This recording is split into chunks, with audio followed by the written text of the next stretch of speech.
everyone. Welcome to Remote Team Collaboration Techniques remotely. How fitting.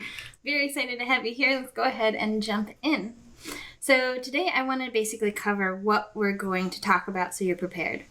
First, we want to think about how did we get here? How did we get to this point where a lot of us are working remotely, and what put us kind of in the situation that we are now, that we need to talk about remote team collaboration techniques. Then we'll talk about how are we doing. That's usually quite a general question, but we're actually going to talk about how are we doing the work that we're supposed to be doing. Then we'll talk about how are we feeling, because funnily enough, that matters. So we'll look into that. Mostly, though, how to make ourselves feel better as a team and in collaboration, etc. And then I'm going to say, what do we need? And then that is basically, I'm going to recap all of the tools that I've covered in this talk thus far. So how did we get here? Thanks to the creator of Buksana, Zahid Mahmood. He actually did his whole dissertation on how we are doing remotely, working remotely, or you'll see it as telecommuting, which is the way that started in the 70s. He actually offered me up a bunch of different research papers, so we have a very smart section coming up for you right now. So here's one of the papers, and this is actually a much older paper because telecommuting started, back in the 70s. They wanted to push this forward of trying to get people out of offices and working from home, in which they called telecommuting. They were mostly on telephones then. But this one is from the 90s, and it already talks about, professional isolation, employee development in public and private organizations. And a few things stick out to me that we're really seeing a lot of teams are moving remotely from where they used to be. So in this paper, we found that telecommuters miss 3 types of developmental activities that occur frequently in conventional workplaces.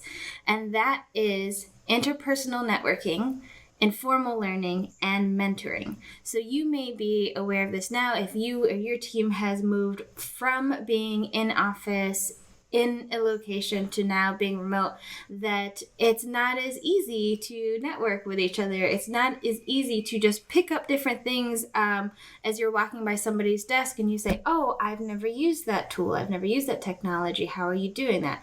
Because everything is usually much more kind of set up now. We call it like you're kind of coding in a silo, unfortunately now. And then mentoring. It's not as easy to mentor unless you're doing it very intentionally, seemingly. And then there's another paper that we looked at recently. So how did a lot of us get to moving to remotely? COVID. Unfortunately, a pandemic happened. Pretty unavoidable. So the impact of COVID-19 pandemic on conventional work settings. So again, this is all of us moving from how we used to work to now. And so one of the things it says is the majority of respondents found that overall conventional work elements either remain the same or had been impacted positively. So we're seeing that, hey, maybe this telecommuting or this remote working thing isn't such a bad idea. There are things that are actually maybe it have a positive impact.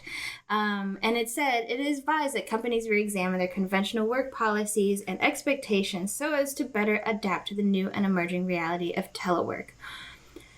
This probably isn't going away soon. I know my company did not re-up their lease for their building. We've all made remote work. We had always been a half distributed team at least, and so now more and more we're working from home and we don't need a place to convene, or now you have the option of going to places that you can rent out for a day or whatnot. So the next paper, we're talking about remote working management control changes and employee responses during the COVID-19. Okay, so how we see that, the regular way of working isn't impacted too bad. What about talking about management and employee responses?